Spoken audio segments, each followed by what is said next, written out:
명성과 신뢰를 잃어가고 있는 전업 시사 유튜버 안원구님 나와 계십니다. 예, 반갑습니다. 안원구입니다. 네. 안녕하세요. 제가 이제 좀 놀리는 말씀을 드렸는데 이제 뭐 방송하시고 나서 댓글을 보다 보니까 나이 먹으면서 명성과 신뢰를 잃어간다라는 댓글이 있더라고요. 그래도 명성과 신뢰가 있었다고 일단 인정해 주는 거는 감사하게 네. 생각하고요. 네네. 아마 그게 요새 제가 저도 그 댓글을 좀 보는데 이종원 씨에 대한 이야기를 제가 이제 하면서 네. 달리는 댓글 같아요. 네네. 근데 이제 그 이종원 씨를 추종하는 사람들이라고 할까요? 네. 그분들이 옛날부터 저를 신뢰와 그 명성이라고 생각하고 계셨다는 것이 일단은 감사를 드리고요. 제가 이렇게 하는 데는 이유가 있다고 생각을 해주시면 좋겠습니다. 네. 첫째는 이런 민주 진영에서 이런 일들이 오래 가서는 안 된다. 네. 빨리 종식시키고 전부 다 한 팀이 돼서 그분들도 저를 옛날부터 신뢰하고 그 명성을 인정을 해주셨던 분들이라고 한다면 다 민주 시민이라고 봐야 되거든요. 네. 그래서 그분들이 같이 이 윤석열 정부에 대한 불의와 그 문제점을 같이 찾고 빨리 이 그 민주 시민들이 웃고 살 수 있는 그런 세상을 만드는데 동참해 가자는 그런 취지에서 제가 전들 그런 이야기를 하고 싶어서 하겠습니까? 네. 제가 나섰다고 할 때는 그만큼 꼭 필요하다는 생각 네. 때문에 했다고 그래 이해를 해주시면 고맙겠습니다. 네. 특히 이제 뭐 재정과 관련돼서 혹은 뭐 세금과 관련돼서 많은 사람들이 이야기를 하는데 그래도 그분들도 인정하시는 게 아마 안원구 청장님이 그 관련된 말씀을 하시면 뭐 중립적인 심판의 역할을 하고 있다라는 거는 인정하시는 것 같아요. 네, 뭐 저도 기본적으로는 그 관점에서 이야기를 하고 있고요. 네. 제가 오죽했으면 네. 이런데 그 여러분들이 생각하는 것만큼 별로 좋은 일도 아닌데 네. 제가 그것 때문에 무슨 좋은 일이 부귀영화가 있겠습니까? 그런데 그것 때문에라도 이야기를 한다고 생각하신다면 정말 문제가 있구나 이렇게 이해를 해주시면 더더욱 고맙겠습니다. 이제 혹시 나이 먹어서 조금 잘못되고 있는지 모르니까 제가 확인을 좀 해보도록 하겠습니다. 오늘이 무슨 요일인가요? 오늘이 무슨 요일인지 모르겠네요. 모르겠습니다. 예, 역시 나이 먹으면서 조금 이상해지는 것 같습니다만 근데 제가 옆에서 지켜본 결과 여러분 믿으셔도 된다는 말씀 다시 한번 드리도록 하겠습니다. 제가 이제 처음에 말씀을 드렸던 게 저는 윤석열 대통령이 너무 싫거든요. 근데 이제 그게 확대되다 보니까 요즘에 이제 이태원 참사도 마찬가지인데 윤석열을 뽑은 사람들에 대한 혐오가 생기기 시작하는 거예요. 예. 그래서 예를 들면 예전에는 뭐 길을 가다가 폐지를 줍는 노인들을 보게 되면 뭐 측은지심 같은 게 생기잖아요. 저분 참 고생 많으신다 막 이런 생각들을 하게 됐었는데 요즘에는 저 사람도 2번 찍었을 거야. 이런 생각이 들어서 그러니까 저렇게 살지라고 하는 진짜 나쁜 생각인데 그런 생각이 막 물밀듯이 올라오는 거예요. 저도 문득 오늘 아침에 네. 출근하면서 대한민국의 한 반 정도는 네. 어쨌든 우리하고 생각이 다른 사람들이 있었기 때문에 이런 결과를 가져왔잖아요. 네. 그런 생각을 하니까 좀 끔찍한 생각이 드는 거예요. 그렇죠. 지금 이러한 상황을 그분들은 어떻게 생각할까? 네. 지금 정말 한 6개월 만에 국가가 이렇게 그 선진국 반열에서 세계가 부러워하는 네. 그런 국가에서 갑자기 세계의 조롱거리가 되는 그런 국가로 전락하는 모습을 목도하면서 네. 야 이거 정말 이 우리나라가 어디로 흘러가려고 이러나 정말 우리나라는 이런 구분이 없는 건가 네. 이런 생각까지 해봤습니다 오늘 아침에. 예전에 이제 좀 유행했던 책 제목이 정확하게 맞을 겁니다. 눈 떠보니 선진국이라는 책이 있었거든요. 예. 근데 이 윤석열 정부 출범 이후에는 정말 눈 떠보니까 후진국이 돼가고 있는 것 같아갖고. 예, 지금 뭐 세계적으로는 지금 뭐 후진국보다도 더 지금 천대받고 있잖아요. 네. 여기저기서 조롱당하고 있고 특히 이제 외신이 우리나라 관련된 기사를 쓸 때의 그 태도를 보면 약간 좀 조롱성 기사 아닌가라고 갸우뚱되게 될 때도 있더라고요. 조롱성 기사입니다. 네. 사실 참 너무 답답한 일이죠. 그러게 말입니다. 지금 이제 저희가 방송을 준비하고 시작했는데 속보가 잠깐 들어와서 소개를 해드리면요.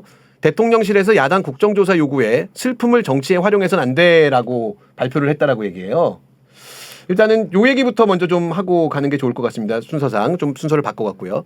지금 민주당에서는 국정조사를 요구를 하고 있는 상황이잖아요. 네. 근데 국민의힘에서는 국정조사를 반대한다라고 또 발표를 하고 있는데, 네. 그러니까 지금 이런 사안들이 발생하면은 수사와 병행해서 국정조사를 가야 되는 게 정상인 거 아닌가요?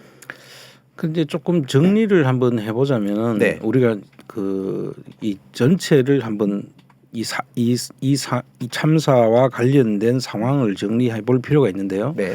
첫 번째 우리가 보는 것 중에는 맨 처음에 이런 사고를 예비해서 미리 대응 체계를 구축하지 못했다. 미리 네. 예견을 하고 이런 안전대책도 수립하고 네. 사전 대책 미흡이죠. 네네. 그 부분이 하나 있을 수 있고 그다음에 사고가 이제 발생을 했어요. 네. 발생을 했을 때 그때 당시에 상황 정리를 할 필요가 있는 거고 그다음에는 이제 사고가 일어난 다음에 어떻게 이제 사후 수습을 할 것이냐. 네. 예, 이제 그리고 책임은 어떻게 우리가 네. 지우고 갈 것이냐. 어차피 이 사고를 계속 끌고 가서는 안 되니까. 그렇죠. 그런 측면에서 한번 나눠서 이 분리를 해서 생각을 해봐야 되고 그다음에 이 책임을 지는 문제에 있어서는 마지막에는 이제 행정적인 책임이 제일 먼저 네. 따라야 될 거예요. 그다음에 행정적인 책임 다음에 그다음에 문제는 수사를 해가지고 네. 사건의 실질적인 법적 책임을 누가 질 네. 우리가 최소한 지우는 게 이제 법적 책임이잖아요. 네. 그 다음에는 이 모든 것에 대한 이건 행정적 책임과 법적 책임을 사법적 책임 말고도 정치적 도의적 책임이라는 게 있잖아요. 네네. 그렇게 한번 우리가 나눠 가지고 이 네. 사건을 바라보면 여기에 대해서 답이 조금 쉽게 나오는데 네. 마치 지금 막 허공에 대고 막 두루뭉실하게 이것이 맞니 저것이 맞니 마치 정쟁과 같은 네.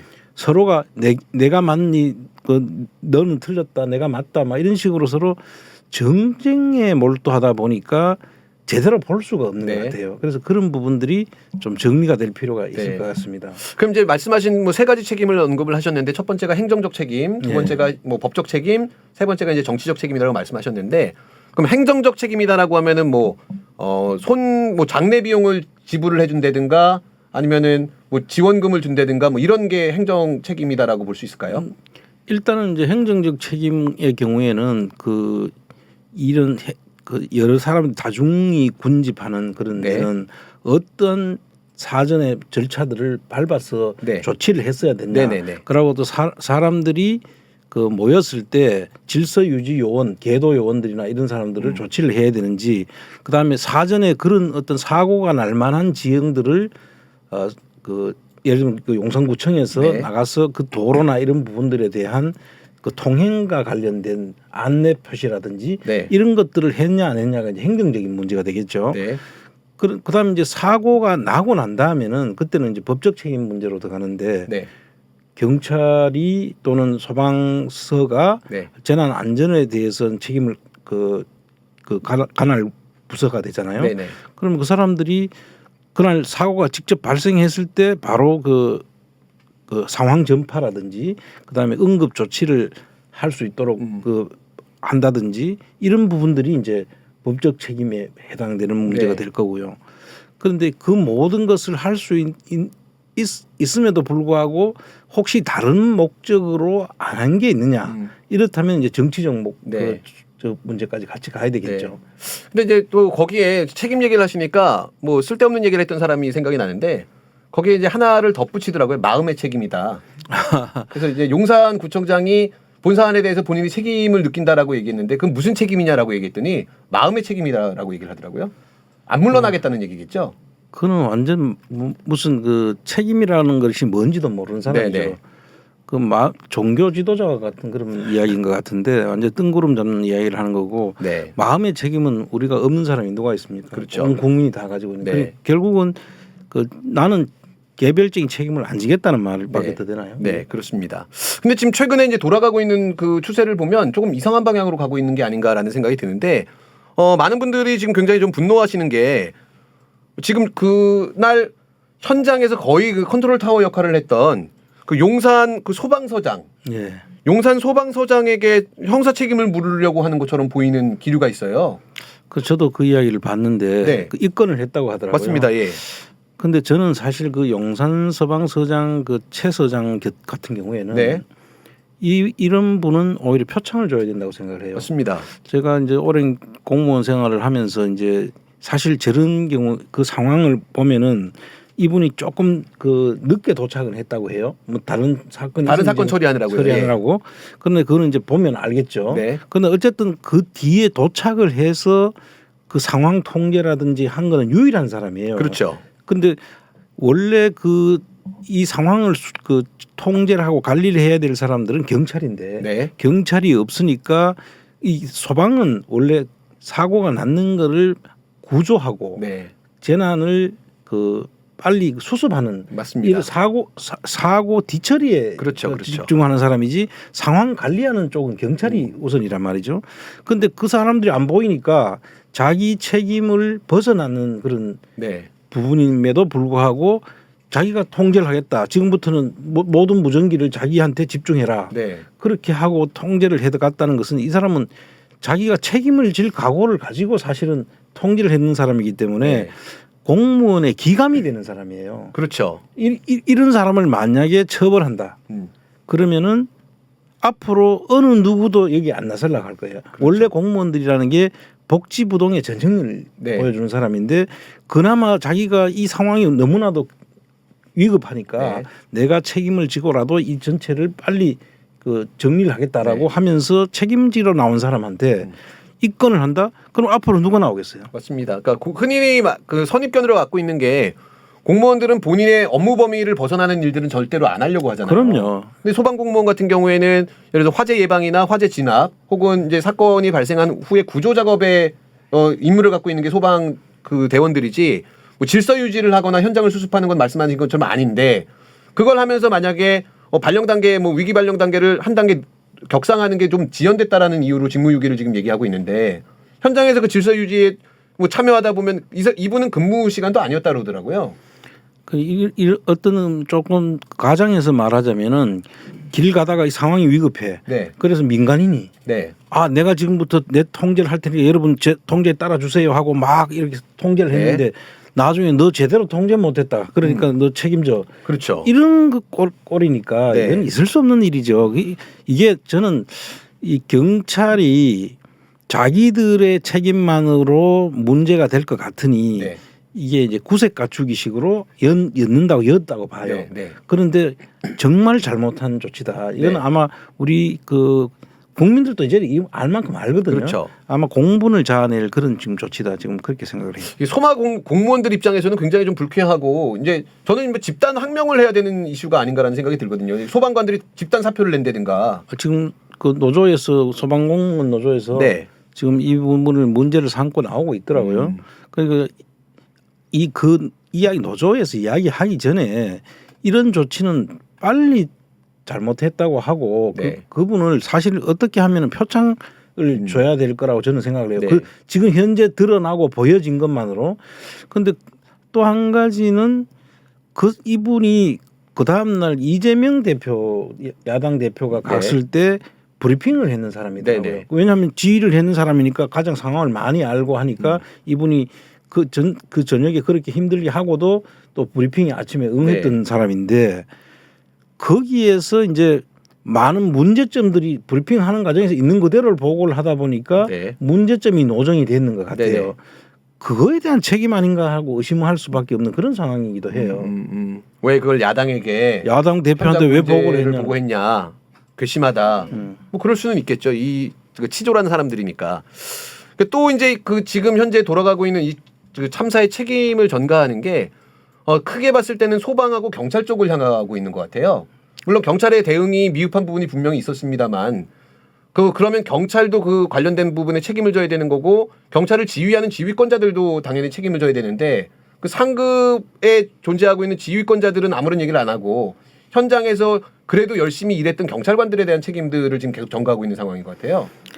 지금 이야기하고 있는 거는 그날 그 사고와 관련된 부분에 집중하다 보니까 지금 경찰과 그다음에 구조 활동을 했던 소방관 이야기하고 있고 그 위에 선에서 상황 관리를 제대로 못했고 그 보고를 했다고 하는데 사실 이런 일이 있으면 보고가 늦거나 말거나 네. 이 전체적인 보고가 제대로 돼야 되는 거긴 하지만 네.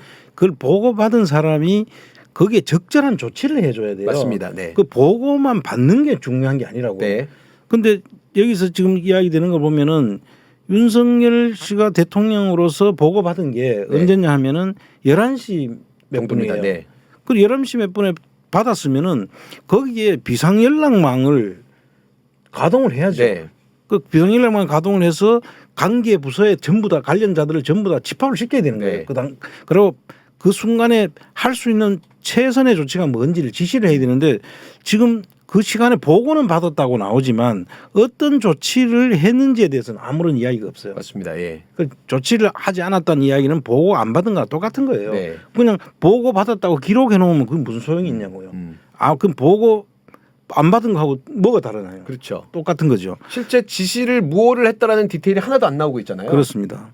그럼 그냥 그 야당에서는 그 대통령의 지시사항이 뭐였는지도 뭐 정보 공개를 해갖고 밝히라고 얘기를 해야 되겠네요. 그 당연히 그때 당시에 그 보고 라인이 어떻게 됐는 건지 네. 누구로부터 어떤 보고를 받고 어떤 조치를 했는지 네. 조치를 안 하면은 상황실에서 대통령한테 보고 그냥 말만 적어 놓으면은 네. 보고된 거잖아요.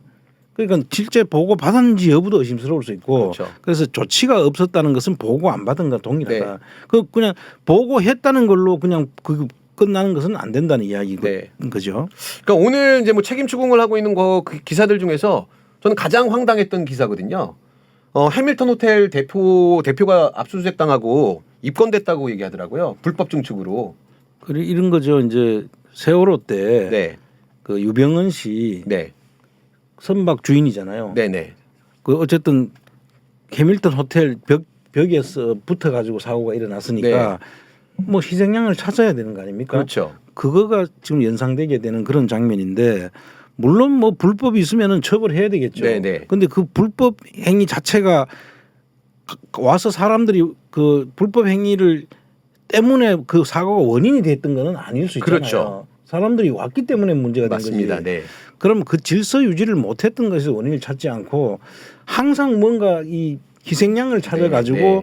이 관심을 딴 데로 돌리려고 하는 것 이게 이제 정치적으로 우리가 이야기하는 스핀 닥터를 이 지금 누가 계획을 하고 있다.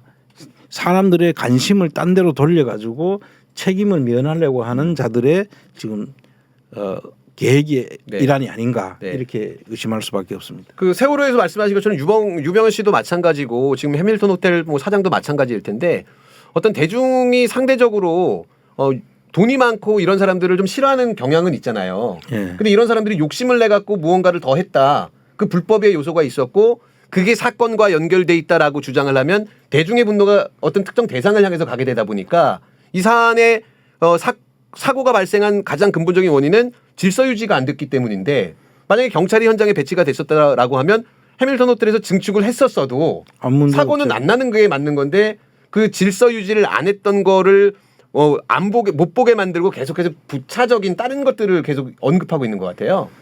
자, 그럼 이제 그 지점에서 이제 연결하자면 네. 이제 행정적인 책임이 이제 나올 수 있잖아요. 그렇죠. 사실 그 부분은 질서 유지의 문제가 아니라 불법 증축이라고 하는 네. 행정을로 통해 가지고 그 불법 증축 행위를 단속을 해야 되는 거죠. 만약 불법 증축 행위가 있었다 그렇다면은 용산구청에서 네. 이 자체를 문제 삼았어야 되는 거죠. 네. 그 사전에 불법 증축을 뭐 원상 회복하라고 하든가 네.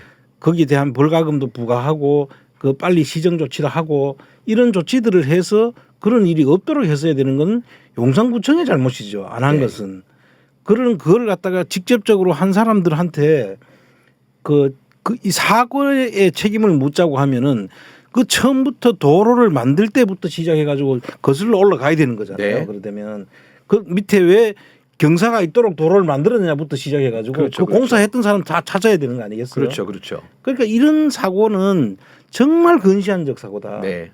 그리고 용산구청만 문제가 아니라 이 행정적인 책임이라고 본다면은 사실 서울시까지 가야 되는 그렇죠. 거예요. 그래서 지금 제가 용산구청장은 그 말할 나위 없이 문제가 되는 거고 이게 이런 그 헬로윈 데이라는 그런 행사가 있다는 거는 서울시도 알고 용산구청도 알고 네. 다 나라가 다 아는 거잖아요.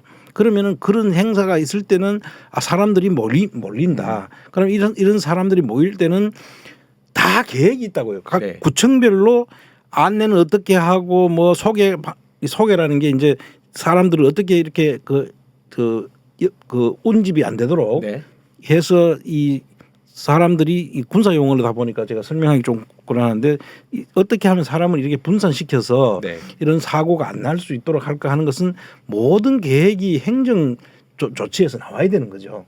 그리고 그 안에 이제 그 도로가 있으면은 도로 그 인도와 이런 부분들도 그 밀릴 때는 뭐 가드레일을 세운다든지 해서 사전에 구분만 해놔도 네. 사람들이 거기 다 따라가거든요. 네. 네.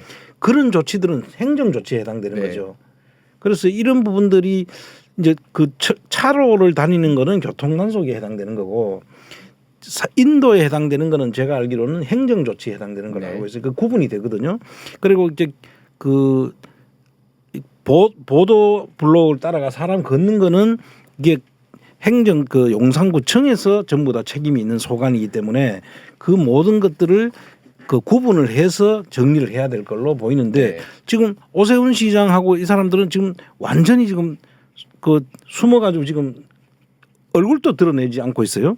그리고 그 박희영이라고 하는 용산구청장은 지금 뭐 시제에 참석했다고 하면서 이 행사가 이렇게 많은 인원이 자기 관할 구역 내에 와가지고 이런 집회가 이루어지고 있는데 집회라기보다는 행사가 이루어지고 있는데 그런 데 대한 사고를 미리 미연에 예방하고 그래 과거에 했던 그 참고할 수 있는 그런 그 자료가 있단 말이에요.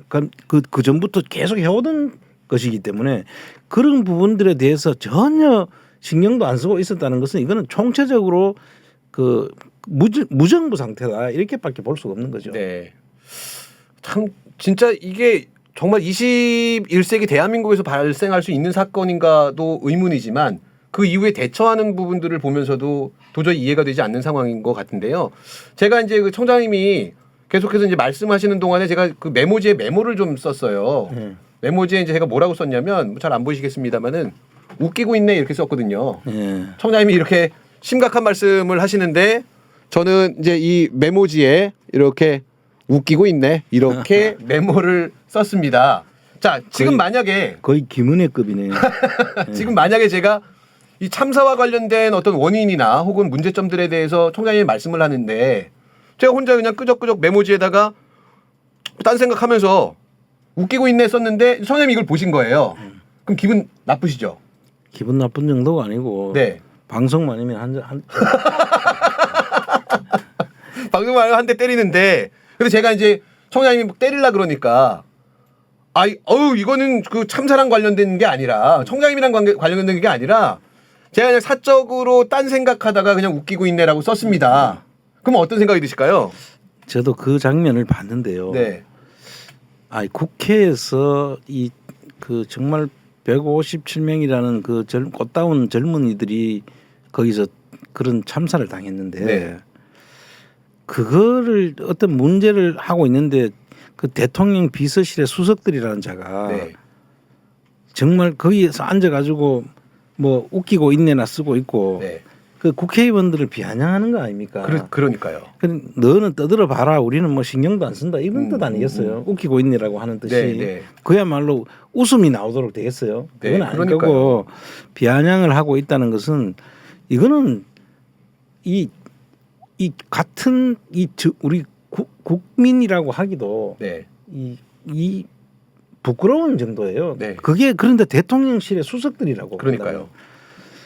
처음부터 그 뭐 바이든이니 뭐 난리면이라고 네. 하던 거 뭐 EXX니 뭐 그게 우리나라 국회라고 했던 그 인물 아닙니까 이 사람이. 맞습니다. 네. 근데 그런 사람이 또 이런 일을 저지르는데도 청와대에서는 누구 하나 이걸 가지고 잘못했다 그러면 안 된다라는 소리를 안 해요. 이거는 정말 이건 쓴 사람은 말할 것도 없고 네. 같이 근무하고 있는 청와대 비서실장 이런 사람들이 전부 다 정신이 나간 사람들이라고 생각해요. 네. 싹 다 갈아치워야 된다고. 그렇죠. 윤석열 씨가 대통령을 그래도 끝까지 하려고 한다면 이런 사람들하고 하면은 절대 끝까지 못 간다고 저는 생각해요. 네. 그럼 계속 가라고 응원해야 되겠네요. 이 사람들 놔두면 못 가겠죠. 아, 네네네. 근데 이제 이게 저는 그 변명을 하는 태도에서도 굉장히 좀 불쾌했었거든요. 국민의 한 사람으로서. 근데 이게 그 전후 관계를 좀 보면 이수진 민주당 의원에 의하면 이 대통령 수석실 수석들이 그 이 메모를 남기기 전에 이미 자기들끼리 낄낄거리면서 좀 웃었대요. 큰 소리로. 그 질문을, 그러니까 야당 의원들이 질문을 하는 때 뒷좌석에 배석하고 있는 대통령실 수석들이 킥킥거리면서 웃어서 일단 민주당 측에서 이제 주의를 줬다라고 합니다. 지금 국정감사하고 있는 상황에서 웃지 말라고 이렇게 주의를 줬는데 그러고 나니까 주의를 받은 다음에 웃기고 있네를 쓴 거예요. 그러니까 필담을 나눴다라고 하는데 근데 그러면서 본인들이 사적인 대화를 하는 과정에서 나온 거다. 이게 지금 해명인 거예요. 그러면 국회의원을 조롱한 게 아니라 그렇다라고 하면 자기네들끼리 뭐 어제 있었던 얘기를 하면서 웃기고 있네라고 놀았단 얘기인데 그건 지금 이 참사를 대하는 대통령실의 직원들의 태도를 그대로 보여주고 있는 거 아닌가요? 그 우선 사적인 대화다라고 하는 말에 어폐가 있고요. 네. 아니 거기에 왜 와 있습니까? 사적으로 와 있습니까? 거기가 사적인 공간입니까? 거기 와서 왜 사적인 대화를 하죠? 네. 그 사적인 대화를 해서도 안 되고 사적인 사람들도 아니고 그 사람들이 사적인 것 같으면 거기 올 자리도 아니고 거기 와서도 안 되는 거죠. 맞습니다. 거기 와서 전부 다 참사에 관련된 그 이야기를 논하고 어떻게 수습할 것인지 유족들은 어떻게 위로하고 이 사건을 어떻게 매듭을 짓고 우리 국민들의 트라우마를 어떻게 어루만져 줄 것인지를 같이 고민하는 자리 아닙니까? 네. 그런 자리에 와가지고 이런 사적인 대화라고 하고 어물쩍 넘어갈 수 있는 일은 아니라고 생각하고요. 이런 이야기를 할 수 있다는 거는 우리 국민들을 진짜 이 표현을 해도 되나요? 개돼지라고 하는 표현은 그렇게 이렇게 인식하고 보는 있는 거죠. 것 같은 거죠. 네. 그래 지금 보면은 전부 제정신들이 아닌 것 같아요. 네. 정말로 진짜 심각합니다 지금. 네. 그 주말에 이제 또 윤석열 퇴진 집회가 있을 텐데 이 퇴진 집회도 사실은 눈도 끔찍 안 하는 것 같은데 혹시 그러면 윤석열 대통령이 겁을 낼 만한 살날리기 뭐 이런 걸 하는 게 차라리 낫지 않을까요? 삼각 지역에 다 모여가지고. 아니 이제 제가 참 그 말씀하시니까 네. 근데 제가 페이스북을 봤는데 네. 모 변호사가 네. 글을 썼더라고요. 네. 지금 자기가 볼 때는 네. 윤석열 씨는 절대 그 집회를 통해 가지고 뭐 퇴진 운동을 해도 네. 눈 하나 깜짝 안 할 것이다. 네. 그런데 눈 하나 깜짝하게 하는 방법이 있다. 네. 무슨 방법이냐 하면서 살을 날리는 방법이라고 하더라고요. 용한 무당을 시켜가지고 네네네. 진보 무당들을 다 모아가지고 진보 무당을 다 모은 다음에 저기 용산 대통령 집무실이나 혹은 그 한남동 관저 근처에 가갖고 살날리기 막 이렇게 닭도 날리고 뭐도 하고 막 이런 거 있잖아요. 근데 그걸 보고 한참 웃었는데 네. 정말 웃을 일이 아니다. 음. 지금 모든 행동들이 보면은 저 참 그럴 수도 있겠네라는 생각이 안 들어요. 그러니까 저는 정말 그렇습니다. 그런데 이제 옛날에 보면은 그 인형을 만들어 놓고 네. 그 공중에서 주로 네, 일어나는 네, 네. 일인데 인형 그 바늘로 찌르고 네. 이렇게 하잖아요. 네. 그래가지고 결과적으로 그 살을 맞은 사람이 이제 뭐 죽는 그런 식으로 한다고 하면 그거는 정말 겁내지 않을까. 그럴 수도 있을 것 같습니다. 네. 그 생각을 저는 그 글을 보고 깜짝 놀랐어요, 사실. 그러니까 오늘 이제 지금 얘기 나누다가 제가 이제 괜히 뻘소리를 해갖고 딴 데로 잠깐 갔는데 그 김은혜 수석이 얘기했던 웃기고 있네에 대해서 쉴드를 치는 건지 비판을 하는 건지 모르는 발언을 이 김재원 씨가 얘기를 했어요.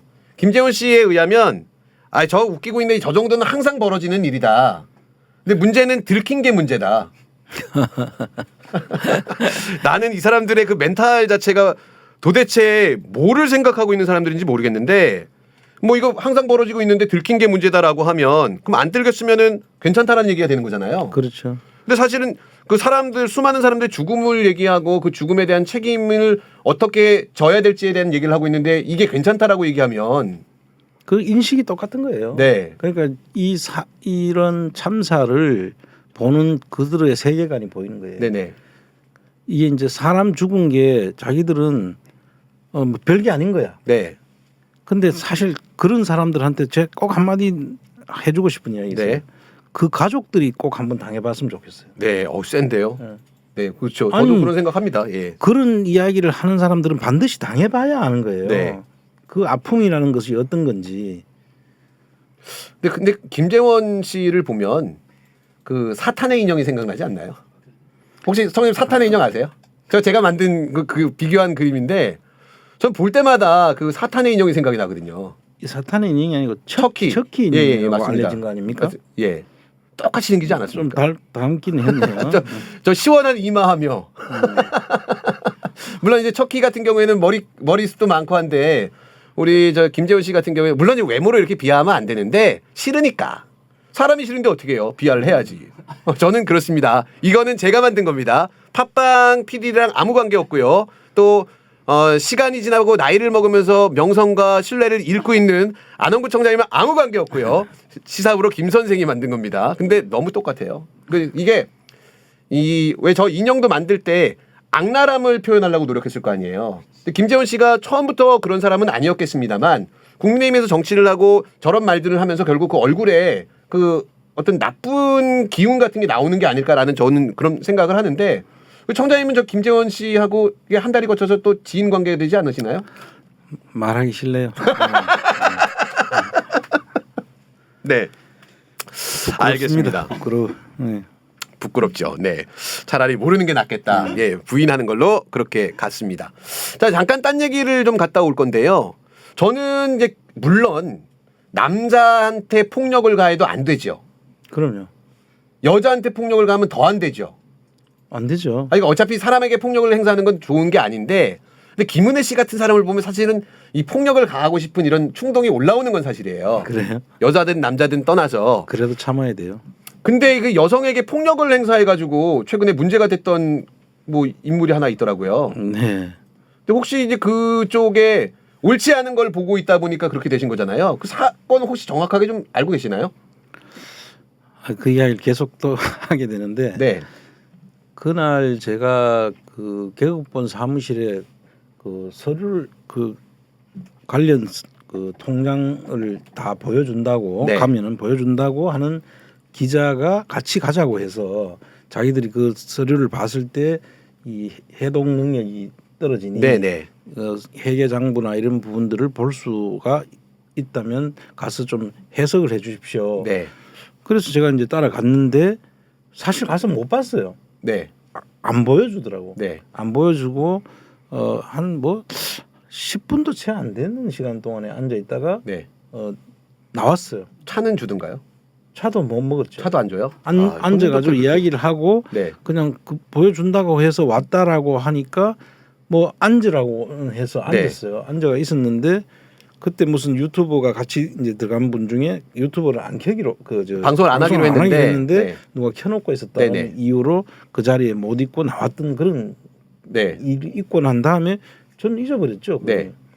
그리고 우리가 떠나고 난 다음에 그 일이 벌어졌다고 해요. 같은 날요? 그날 왜 들여보냈냐 뭐 이런 건가요? 그렇죠. 이제 그러니까 이제 제가 그래서 갔는데 왜 문을 열어주고 했냐라고 하더라고요. 네. 근데 사실 그 사람들은 그 문이 열려 있었고 네. 그래서 들어오라 그래서 문이 열어놨는 줄 알았죠. 그렇죠. 그냥 그 문이 열려 있으니까 들어갔고 그렇게 오면 보여준다는 방송도 있었다고 하니 네. 그런데 들어가서 또 뭐 약속을 위반했다 해가 나가라 해서 나왔는 것 뿐이에요. 네네. 무슨 거기서 버틴 것도 아니고. 네.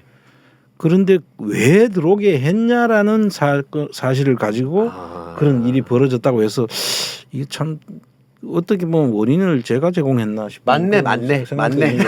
맞네. 귀책 사유가 우리 저 시사 유튜버 안원구 씨한테 있네.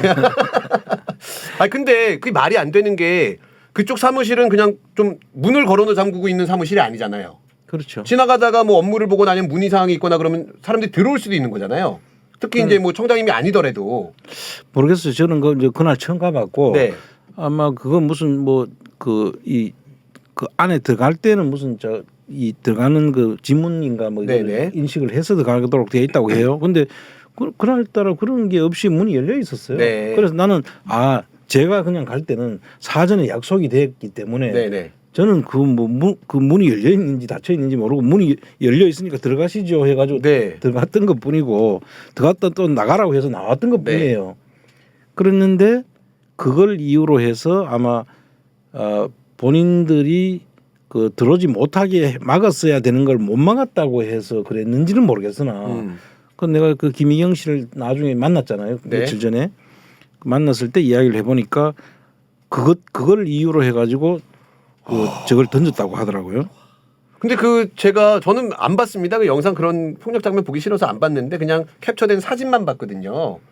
보니까 이거 정말 크게 다칠 수도 있었다라는 생각이 들더라고요. 실제로 그 몸은 많이 아프대요. 몸이요. 예, 그 직접 뭐 뼈가 부러지거나 네. 그런 일은 없었는데 쓰러지면서 뭐 어느 뼈를 부딪히고 신경 쪽으로 해서 몸 전체가 아직 그때까지도 계속 쑤시고 아프다고 하더라고요. 그럼 형사고발을 해야 되겠네요. 형사고발은 아직은 뭐 형사고발은 안 했다고 하더라고요. 네.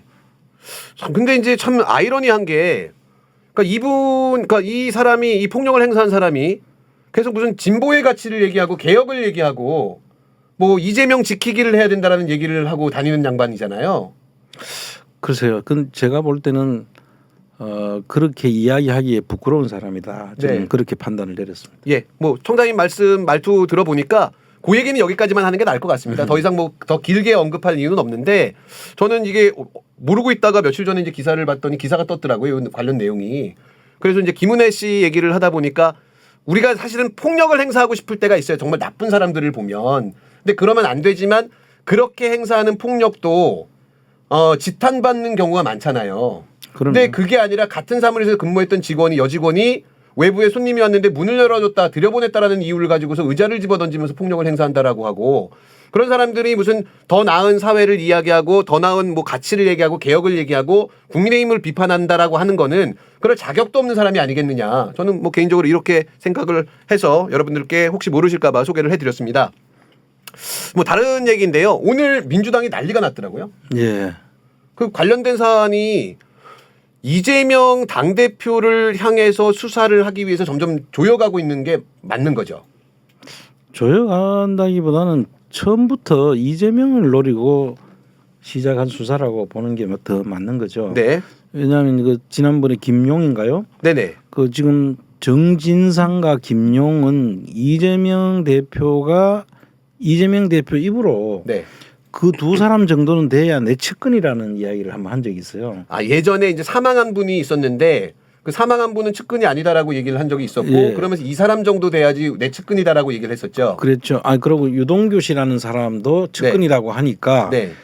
유동규 씨는 측근이라고 할 수 없다. 음. 이 둘 정도 돼야 된다라고 네. 하는 아마 이재명 대표로서는 상당히 신뢰를 하는 그 사람이라고 봐야 되겠죠. 그런데 그 두 사람을 지금 동시에 이제 수사를 지금 시작한 거죠. 네. 그래서 어떤 그 좌표를 딱 찍어놓고 네. 그 표적 수사라고 하죠 보통. 네네. 그런 수사라는 것이 이제 그렇게 보이는 것이 김용이라는 분도 그 네. 민주연구원 부원장을 지금 네. 하고 있는 분도 실제로 민주연구원 부원장 자리에 간지도 그때 그 3번밖에 네네, 맞습니다. 출근을 안 했다고 네. 하는데 그 자리를 압수수색하러 민주당을 압수수색하러 갔었고 네. 지금 이제 이 정진상이라고 하는 지금 당 대표 비서실장을 하고 네. 있죠. 당 대표 비서실장이라는 사람한테 대해서도 뭐 지금 1억이라는 돈을 준 걸로 해가지고 혐의를 씌워서 지금 압수수색을 집에도 다 했고 네. 그 이야기는 결과적으로 최측근을 건드려서 네. 이제 이재명 대표를 겨냥하고 있다 이렇게 보는 것이 이제 뭐 더 정확한 진단이 아닐까 싶습니다. 근데 제가 이해가 되지 않는 게 그 정진상 씨 같은 경우에는 지금 민주당 당대표 비서실장이잖아요. 예. 근데 사무실이 국회 안에 있다 그러더라고요. 그렇죠. 이제 당 대표실이 네. 당사에도 물론 있지만 네. 당 대표실은 어느 당이든 가면 당 대표실이 따로 국회 안에 본관 안에 네네. 그 의원회관 말고 네. 본관 안에 그 당 대표실을 따로 만들고 있고 네. 거기에 비서실장들이 거의 주재를 해요. 그 당 대표실에 당 대표 당 대표는 본관에 있는데 의원실도 있고 하니까 또. 뭐 참고로 이제 대부분 잘 모르실 것 같은데 상임위원장들도 네. 본관의 상임위원장들은 다 상임위원장실이 따로 만들어졌는데 당 대표는 더더욱 그렇죠. 갖추고 있죠. 네, 네. 그리고 회의실도 같이 갖다 놓고 네. 있고 그래서 주로 생활을 거기서 해요. 네. 그럼 물론 당 대표가 당의 행사가 있을 때만 그는 국회 밖에 있는 당이잖아요. 네. 그 당사에서 주로 그 하는 거는 당사에서 당 대표로서 회의를 할 때만 네. 오는 거고 웬만한 것은 다 국회 본관에 있는 당 대표실 또 옆에 회의실이 있으니까 네. 주로 거기서 이제 하는 거죠. 네. 근데 이제 지금 민주당 쪽 얘기를 들어보니까 민주당 당사 안에는 비서실장 사무실이 없다고 얘기하더라고요. 아 그래요? 네. 근데 그 비서실장 사무실이 민주당사 안에는 전혀 없는데 예. 압수수색 영장을 가지고 민주당사를 들어간 거예요. 음. 그럼 이제 이 검찰의 의도는 민주당이 당사를 또 재진입하려고 그러니까 두 번째인 거잖아요. 압수수색 영장은. 세 번째죠. 그러니까 재집행까지 하면 세 번째인데 어차피 반대하는 그림을 만들고 싶었던 의도밖에 아니지 않나. 그렇죠. 사무실이 없다라고 하면 그러니까 지금 이제 다들 의심하는 것이 네. 그 안에 들어가본들 뭐가 있겠어요. 네네. 그 요즘 종이로 뭐 쓰는 것도 아니고 해봐야 전부 다 컴퓨터에다 다 적어 있는 그렇죠. 것이고 당 대표가 뭐 직접 그 컴퓨터를 직접 작동도 안 할 것이고 한다고 하더라도 비서실에서 하는 게 국회 안에 있지 비서실장 자리가 거기 없는 네. 걸로 알고 있어요. 네. 그쪽은. 네. 그런데 거기를 들어갔다는 것은 일단 그림을 만들어서 그렇죠. 그럼 방송이 전부 다 그 대기할 거 아닙니까? 네네. 그래서 당 마치 민주당에 무슨 문제가 있는 것처럼 비춰주려고 하는 하나의 보여주기식 압수수색이다 이렇게 봐야 되는 거죠. 제가 오늘 그 현장을 취재를 했거든요. 아 그래요? 저번에 이제 김성수 씨가 현장도 안 가보고 왜 말이 많냐 그래갖고 김성수 씨 보고 계십니까? 민주당사 제가 오늘 갔다 왔습니다. 아니, 의도적으로 간 건 아니었고 국회에 좀 일이 있어갖고 국회 볼일 보고 이제 저 사무실로 가는데 경찰이 막 깔려 있는 거예요. 근데 그 앞에 보니까 민주당 그쪽에 경찰이 깔려 있더라고요. 막 갔어요. 또 궁금해가지고 가는 경찰이 막더라고요. 어디 가십니까? 그래가지고 지나가는데요. 그때 이 경찰도 당황했나 봐요. 그데다가 민주당사를 갑니다. 아니면 우체국을 갑니다. 이런 목적지가 나와야 되는데 제가 지나가는데요. 그랬더니 예 그리고 열어주더라고요. 그래가지고 막 이렇게 갔어요. 그래서 이제 그 당사 앞에 간 거죠. 근데 그 진짜 방송 기자들이 카메라 들고 있고 이 검찰이나 수사관들로 보이는 사람들은 진입할 의지가 없어요. 그냥 그 앞에 서 있는 거예요. 바바리 코트 같은 거 입고. 그리고 민주당에서는 셔터 내려놓고 거기서 가만히 있으니까 기자들은 계속 찍고 있고 사실 거기서 셀카를 찍으려고 그랬거든요. 그래서 거기서 이제 수사관들 놓고 이렇게 셀카를 딱 찍으려고 그랬는데 저쪽에서 양쪽에서 경찰들이 계속 쳐다보고 있어갖고 그냥 그 사진만 찍고 이렇게 오늘 왔는데 정말 이 그 기자들을 대동해갖고 그림을 만들려고 했다라고 하는 의도가 딱 그냥 그 현장을 보니까 읽히더라고요. 그 지금 이제 사실 모든 국민들의 관심이 이제 그 12구 참사에 네네네. 지금 집중되고 있고 거기에 대한 그 국민들이 지금 트라우마에 거의 걸려가 있는 상황이고 근데 이제 윤석열 정부 입장에서는 사실 빨리 이런 상황을 벗어나야 될 수밖에 고 싶은 심정이겠죠. 네네. 근데 뭐 이 사람들이 할 줄 아는 게 사실 아무것도 없잖아요. 지금 보면은 경제도 할 줄 몰라, 안보도 할 줄 몰라. 그다음에 또 뭐 아무 지금 다른 뭘 할 수 있는 게 없어요. 외교도 할 줄 몰라. 그러니까 이런 모든 것들을 할 수 없는데 유일하게 잘하는 게 해본 게 압수수색밖에 없거든요. 그렇죠. 그래서 제가 볼 때 이제 이런 이야기를 해주고 싶어요. 이 사람들한테 우리 이제 일반적으로 공무원들 그 행정 공무원들이 이제 조금 큰 틀에서 못 보고 실무적인 것 작은 일에 그냥 이렇게 매몰돼가 있을 때 그거를 주사행정이라고 보통을 해요. 네. 그 주사행정이다. 그 주사라는 게 서기 주사 옛날에 그렇게 불러. 예. 그 9급 뭐 8급은 서기보 이렇잖아요. 그다음에 7급 6급은 그 주사보 주사 이렇게 되는데 그 주사행정이라고 하면서 실무적으로 아주 이 작은 일에만 매몰되는데 저는 이 사람을 검사 수사 그러니까 그 위에 지끄러 보기 그 밑에서 아주 수사관들이나 하는 네. 또는 그 말단 검사가 하는 그걸로 이 모든 우리 전국을 또 국정을 네. 그 수사관 행정을 하고 있다. 지금 제가 볼 때는 이게 네. 무슨 그래 가만히 생각을 해보니까 이 사람이 올라가는 경로가 검사하다가 갑자기 툭 튀어가지고 네. 중앙지검장을 했어요. 네. 그러니까 중앙지검장하고 그다음 검찰총장도 그것도 네. 또 막 몇 단계를 뛰어가지고 푹푹 하다 보니까 그 사람 대통령이 됐어요. 네. 그러니까 과거에 자기가 말단 검사일 때 그 사고에서 지금 전혀 벗어나지를 못하고 있다. 그러니 할 줄 아는 게 아무것도 없는 거야. 네.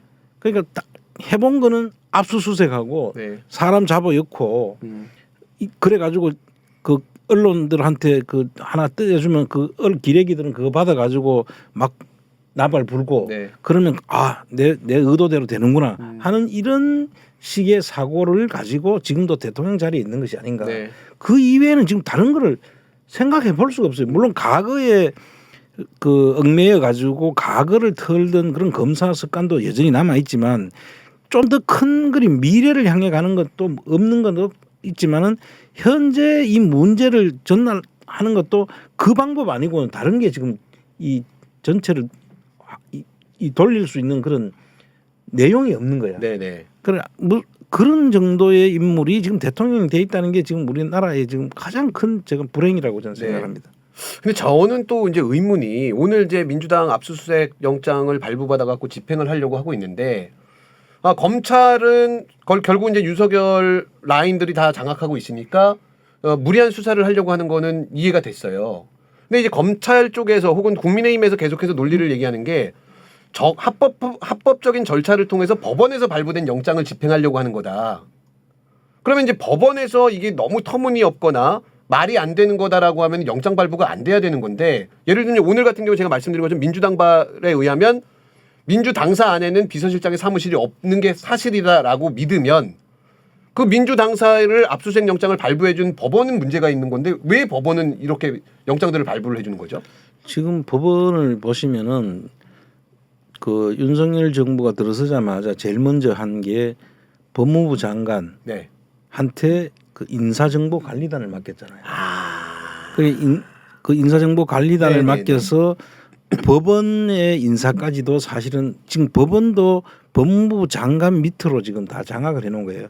공무원들이 가장 신경 쓰고 가장 그 제일 첫 번째로 쓰는 게 인사거든요. 맞습니다. 네. 자기가 승진이나 네. 보직을 어디로 갈 수 있고 앞으로는 장래가 열려 있느냐. 네. 뭐 공무원들은 전부 거기에 몰두하고 있거든요. 네. 그런데 그거를 장악하고 있는 사람이 누굽니까 지금? 한동훈이죠. 한동훈이라는 법무부 장관이 만약 한테 잘못 보이면 네. 자기 미래가 없는 거예요 공무원들은. 네. 그러면은 그 법관이 무슨 뭐 그 신도 아니고 네. 그 자기도 인사나 이런 걸로 가지고 공무원이 돼 가지고 월급 받고 자기가 앞으로 승진이나 보직 관계가 어디에 가느냐에 따라가 자기 미래가 열려 있는 갈 거냐 아니면 미래가 닫히느냐에 문제가 있는데 네. 그걸 다 지금 장악을 했잖아요. 그렇죠. 그것이 가장 큰 문제점이었죠. 그러니까 그런데 이게 옛날에는 민정수석실에서 인사를 가지고 인사수석실과 민정이 그것도 인사도 추천과 검증 기능을 나눠가서 서로 견제를 하도록 해놨거든요. 그런데 이 모든 거를 검찰 수사를 지휘고 있는 법무부가 거기다가 인사 추천과 검증 기능까지도 다 같이 가지고 있어요. 그럼 뭐 모든 것이 그쪽 손아귀에 다 들어가 있으니까 공무원들 장악하는 거는 뭐 하루 아침에 하는 거죠. 그럼 생각보다 이쪽에서는 뭐 머리를 썼다고 할까요? 사전에 참 큰 그림을 그리면서 준비를 해왔다라고 봐도 되겠네요. 제가 이 정부를 보는 가장 큰 부분들은 일단 검찰과 경찰을 장악하기 위한 조치를 했잖아요. 네. 그 다음에 이제 이 경제를 어떻게 살릴 것인가가 아니라 어떻게 하면은 어떤 방법으로 이권을 챙길까 이런 부분들이라고 지금 보고 있어요. 큰 틀에서. 그 부분들은 이미 상당히 그 준비돼 가지고 앞으로 일어날 일이 진짜 걱정되는 거예요. 그건 앞으로 점점 우리가 점차 이야기를 해가야 될 부분이다. 그건 내 전공하고도 관련된 네네. 부분들이라. 그러니까 압도적 팩트의 안홍구 TV다라고 하는 게 정말 뭐 빈말이 아닌 게 제가 지난주 방송을 하고 나서 좀 생각을 곱씹어 봤었거든요. 근데 이제 이태원 참사가 마약 수사에 너무 집중하다 보니까 참사가 벌어졌다라고 하는 게 지금 좀 합리적인 추정인 것 같고요. 근데 이제 경찰을 장악하려고 했던 시도가 뭐 경찰국을 신설한다든가 근데 그 과정에서 분명히 경찰대 출신의 경찰들의 반발이 있었거든요. 그 경찰국도 결국 인사잖아요. 그렇죠. 경찰의 인사를 행안부에 둠으로써 경찰 수사와 이런 모든 것들을 지게 되는 거죠. 네. 그러니까 이제 자기의 말을 잘 듣는 어떤 경찰 간부들을 반발하는 세력들보다 더 빨리 승진시키기 위해서 마약 수사에 어떤 성과를 내게 해주고 이 사람들이 윗사람으로 올라가게 되면 지휘 체계가 좀 뒤집어지니까 나보다 후배가 예를 들어서 더 상급자가 돼버리면 또 밑에 있는 사람들은 사표를 내야 되잖아요. 예. 이런 일련의 과정들이 최소한 이 정부는 권력 관계를 이용해서 상하 관계를 이용하고 인사를 이용해서 조직을 장악하는 건 처음부터 애초에 시도를 하고 있었던 게 아닌가. 그게 지금 말씀 듣다 보니까 제가 느껴지는 게 법원도 장악했고 검찰은 어차피 자기네 편이고 경찰도 장악하고 있고 그럼 결국은 이제 남은 사정기관이다라고 하면 국정원하고 국세청 정도가 남아 있는데 그래서 국정원도 기조실장을 검찰 출신으로 보내는 거고. 그리고 실제로 국정원은 기조실장이라는 사람이 사실은 장악하고 있다고 보면 되거든요. 네네. 인사와 예산을 다 가지고 있으니까요. 그럼 그것도 다 장악된 거예요. 네네. 국세청은 지금 보면은 국세청에 나갔던 사람을 지금 네. 국세청도 원래 지금까지는 자기 전부 다 그 밑에서 올라갔거든요. 네. 그 현직에 있던 사람들 중에서 국세청장을 했는데 네네. 굳이 나갔는 사람 그 안에도 사람이 있는데 네. 굳이 내보냈던 사람 퇴직했던 사람을 불러가지고 지금 국세청장을 앉혀 놓으니까 네. 무슨 신호를 준 거겠어요. 너 내 말을 들으면은 국세청장도 시켜줄 거야. 네네. 나갔지만 첨예해서 그게. 네. 나갔던 사람이 국세청장이 되는 케이스가요. 그렇습니다. 국세청에 있다가 나갔다가 네. 그 국세청장으로 컴백한 사람은 지금 현 국세청장이 처음이죠. 그럼 이제 우리 안홍구 총장 같은 경우 두 번째가 될 수 있으시겠네요. 그럼 이제 방송을 이제 접으시고 나이를 먹음에 따라서 명성과 신뢰를 잃고 있잖아요. 그러니까 이참에 아예 이왕 이런 얘기 들을 거 내가 국세청장을 하겠어. 그렇게 또 가서 이제 배신을 하는 거죠. 문재인 정부의 윤석열처럼 윤석열 정부의 국세청장 안홍구가 이 그 세무조사를 전체를 다 뒤집어 엎는 거죠. 막 그러면 항명하고 차기 대통령 되시고 그럼 제가 비서실장하고 이런 웃음 굉장히 어이없으실 때 홍보요? PD들 홍보팀 야 이렇게 터무니없는 얘기에 자기 자리를 날라가고 지금 PD들이요 갑자기 절 쳐다보면서 뭐 막 되게 다급하게 얘기하고 제가 뭐 실수한 줄 알았거든요. 그랬더니 우리 자리 좀 챙겨달라고. 와 참 진짜 열심히들 삽니다. 근데 그러면 오늘 조금 이제 마지막으로 갈수록 제가 충격을 받고 좀 암담해지는데 지금 결국은 이제 전체 권력을 갖고 있는 기관들을 다 장악하고 있는 거잖아요. 그렇죠. 그럼 이거를 우리가 뭐 대응하거나 민주당에서 어떤 방법을 통해 갖고 이걸 견제할 수 있는 것들이 있을까요? 우선 아까 그 이야기 중에 권력기관이라고 하면 이제 4대 권력기관, 5대 권력기관 보통 네. 이렇게 하는데 검찰, 네, 검찰, 그다음에 경찰, 예, 그다음에 국세청, 그다음에 국정원, 거기다 이제 감사원까지 이제 5대 권력기관이라고 보통 이야기를 하거든요. 그런데 그 검찰은 당연히 법무부가 이제 한동훈이가 다 장악을 했다고 보고, 그다음 국세청은 아까 그런 방식으로 이제 나갔던 사람까지 끌어들여 가지고 지금 다시 국세청장을 시켜서 했고, 네. 그다음 국정원은 그 검찰 출신들을 거기 보내 가지고 국세청도 나중에 검찰 출신들이 하지 싶어요. 내가 볼 때는. 예전 군사 정권에 군인들 다 갔던 것처럼. 그렇죠. 그리고 그다음에 이제 그 감사원은 자기들이 알아서 기여 지금. 네. 그 사무처장이라는 자를 시켜가지고 맞습니다. 예. 감사원도 완전히 검찰의 하수인으로 지금. 네. 어제 보니까 원자력 그 수사하는데 네. 검찰을 도와라고 네. 그런 지시까지 내려왔다고 하잖아요. 그리고 심지어는 국무총리실의 비서실장도 검사 출신. 검사 출신을 보냈거든요. 근데 나는 그게 비서실장을 검사실로 보낸 거는 총리를 지금 감시하러 보낸 거 아닌가 하는 생각이 네네. 들어요. 그러니까 그 모든 게 지금 검찰 손아귀에서 자기 친정 검찰 공화국을 완성해가고 있는 거죠 지금. 네네. 되게 암울한데요. 그럼 이제 민주당은 계속 이렇게 그 뒷짐지고 당하고만 있어야 되나요? 뭐 수사받고 달려 들어가고 또 들어가고. 그래서 지금 민주당 입장에서 제가 이제 볼 때는 네. 민주당이 사실은 엄청난 지금 파워를 가지고 있습니다. 네. 지금 현재 국회의원이 169석을 지금 네, 가지고 맞습니다. 있고 나가 있는 무소속까지 합하면 170 몇 석이 될 거예요. 네네. 지금 무소속들도 그 민주당 출신들이 네. 지금 가 있는 사람들이 있으니까. 자, 그런데 이 사람들이 그 정도 가지고 있으면요 사실 뭐든지 할 수 있어요. 네. 개헌 빼고는 다 할 수 있죠. 개헌 빼고는 다 할 수 있는 네. 정도의 힘을 가지고 있고 가장 앞에 와 있는 것이 예산안입니다. 네네네. 지금 예산안 지금 심의가 곧 들어가잖아요. 네. 그 이 예산안 심의를 통과하지 않으면은 정부가 돈 없이 움직일 수 있나요? 그래서 못하죠. 예. 사실은 이 정부가 검찰 수사로 모든 것을 다 할 수 있는 줄로 아는데 네. 돈에 대해서는 수사 가지고 돈을 구속시킬 수는 없어요. 네. 돈을 어떻게 할 길이 없다고. 네네. 그러려고 하면은 결과적으로 민주당의 협조 없이는 이 전국을 전혀 한 발짝도 사실 갈 수가 없는데 네. 지금 무슨 배짱으로 저러는지 난 모르겠어요. 그 민주당이 그 어떤 의미에서 민주당이 이 정부를 그냥 식물 정부로 만들려고 하면은 네. 그 만들 수 있는 방법이 여러 개가 있다고요. 네. 그 국민들을 눈치를 보고 이러는데 나는 민주당이 왜 저렇게 눈치를 보는지 아직도 자기들이 여당인 줄 알고 있는 그럼 여당이 이제 개념이 바뀌어야 되겠죠. 네. 국회의원 수가 많으면 여당이다 이렇게 돼야 되는 거죠. 저는 살짝 그 민주당의 문제는 그 착한 아이 컴플렉스 같은 게 걸려 있는 것 같아요.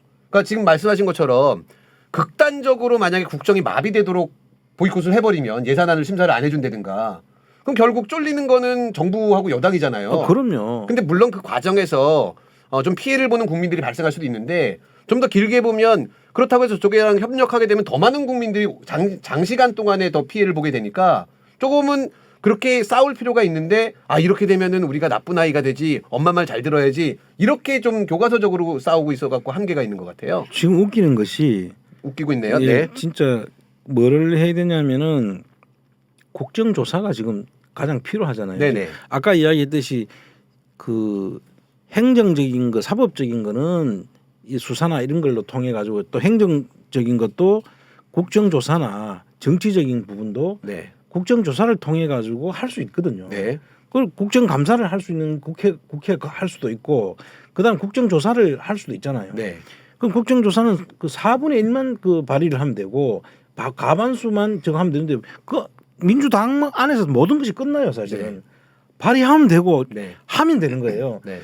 지금 그 정부 여당이라고 할 수 있는 곳이 지금 완전히 고삐 풀린 망아지처럼 미쳐 날뛰는데 네. 그 상황을 여긴 국회의원들은 자기들이 권한을 주머니에 넣어놓고 그냥 아무 짓도 안 하고 있어. 네.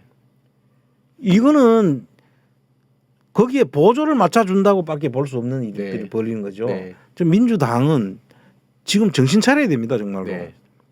제가 민주당한테 이야기하는 제가 사실 민주당을 뭐 좀 지지는 하지만 이런 부분에 있어서는 신랄하게 비판을 좀 하고 싶어요. 네. 자기가 가진 권한을 10분의 1도 안 쓰는 거야. 네. 권한은 쓰라고 국민이 위임한 거잖아요. 그리고 합법적으로 그 본인들이 국민들이 원하는 부분에 대해서 집행하는 게 그게 권력을 국민이 위임한 거 아닌가라는 생각이 드는데 지금 정부 여당은 그 권한이 없는데도 지금 막 만들어가면서도 네. 지금 저렇게 하는데 왜 국회에서 자기 주어진 걸 왜 안 하느냐는 거지. 네, 그러게 말입니다. 좀 답답한 현실입니다. 근데 그러는 과정에 오늘 저 기사 지금 잠깐 떠 있는 거 보니까 노인 일자리 예산을 전액 삭감했던 예산안을 국민의힘 쪽에서 노인 일자리 예산을 늘려갖고 다시 올렸다고 해요. 그러니까 결국은 이제 이런 거겠죠. 본인들이 지지하는 계층에 대해서 실망하고 돌아서기 시작하니까 그거는 조금 올려주고 아마 또 그러고 나서 사실 민주당이 반대해서 이 노인 일자리 예산은 증액이 된 것 같은데 민주당은 그거에 대해서 그 자랑 뭐 홍보 잘 못하고 또 국민의힘이 그냥 또 다시 광팔고. 그런데 이런 부분도 사실은 강을 팔아야죠. 네. 이게 처음부터 올라왔던 거하고 비교해가지고 이거를 우리가 해냈다. 네. 이렇게 하면서 그 노인분들한테도 돌아가도록 하는 그런 복지 예산이라든지 이런 네. 것들을 좀 하고 지금 그 말고도 지금 안전 예산도 다 깎였다는 거예요. 네네네. 그런데 이 지금 이런 사고가 났잖아요. 네. 그러면 그 안전 예산과 관련된 부분들은 대폭 저해서 앞으로 이런 일이 안 생기도록 해야 된다는 네. 측면에서 가야 되고, 그런데 그걸 하려하면은 어떻게 되겠습니까? 그 감세를 해가지고는 도저히 네. 못 하니까 그 감세도 철회를 해야 되는 거예요. 그렇죠. 그걸 민주당에서 그 해내면서 전체를 밀고 나가야 되는데, 민주당이 전반적으로 이걸 보는 사람들이 좀 뭐 보는 건 있겠지만 지금 이재명 대표가 현재까지는 잘하고 있으나 조금 뭔가 좀 더 대차게 나가는 네. 그런 모습이 지금 맞습니다. 필요하다는 거예요. 예, 오늘은 좀 이야기가 좀 답답한 얘기가 많았던 것 같아요. 특히 이제 저는 오늘 충격적이었던 게 방송 중에 저도 깨닫게 된 부분인데 결국은 정권 출범 6개월 만에 지금 지지율이 굉장히 많이 떨어져서 우리는 곧 얼마 못 갈 거야라고 기대하고 있지만 실제 윤석열 정부의 그 실속을 들여다보면 권력기관을 다 장악하고 있는 것 같습니다. 이럴 때일수록 우리 민주시민이 좀 더 정신 차리고 민주당이 훨씬 더 각성해갖고 열심히 싸워줘야 될 것 같다라는 생각으로 저는 오늘의 생각 정리할 거고요. 우리 청장님 마지막 말씀 부탁드리겠습니다. 예, 지금 그 상당히 한국의 위기다, 저는 그렇게 생각을 합니다. 지금 그 물론 윤석열 정부의 그 난폭한 그 정부 운영도 물론 하지만 이 경제적 위기도 지금 만만치 않거든요. 네. 지금 그 와중에 이 경제를 살리겠다고 하는 윤석열 정부의 모습은 전혀 안 보이고요. 어떻게 하면은 자기들의 그 추종자들이 한테 이권을 갈 수 있을까라는 그 모습을 보이고 있어서 이게 정말 이 상태로 가면은 정말 심각한 경제 위기가 다시 우리한테 지금 목전에 와 있다, 그런 생각이 들고, 그 다음에 지금 북한이 지금 미사일을 거의 준전쟁 수준의 미사일 같은 것들을 지금 막 날리고 있잖아요. 그 모든 것들이 결과적으로 그 방구가 잦으면 뭐 똥 싼다고 네. 하듯이 이게 자칫하면은 잘못하면은 이 전쟁이라는 게 뭐 예비해가 난다기보다는 우연히 네. 그렇게 되는 경우가 네네. 많거든요. 그래서 그런 부분도 지금 걱정이 되고요. 그다음에 외교도 지금 곧 그 아세안 그 저거로 간다고 하는데 지금 그 다른 나라 정상들이 윤석열 씨를 만나려고 하겠어요. 지금 다 기피하고 있는 그런 상황이고, 그러면 우리가 필요한 그 우리 그 국익과 관련된 그런 외교를 해야 될 부분들에 있어서 지금 전혀 지금 안 되고 있다고 저는 보고 있거든요. 그래서 이거 진짜 심각한 문제인데 정말 답답한 생각 때문에 요즘 사실 좀 먹먹한 생각이에요. 네. 하여튼 뭐 우리가 끝까지 그래도 그 놓치지 말고 계속 깨어 있어야만 네. 이런 부분들이 빨리 될 것 같습니다. 네. 정리가 그래서 뭐 작은 시도부터 실천을 했으면 좋겠습니다. 안홍구 TV 구독해 주시고 좋아요 눌러 주시면 더 많은 분들이 압도적 팩트에 귀를 기울이지 않을까 기대를 해보겠습니다. 오늘 준비한 방송 여기까지고요. 시청해 주셔서 너무나 감사드립니다. 고맙습니다.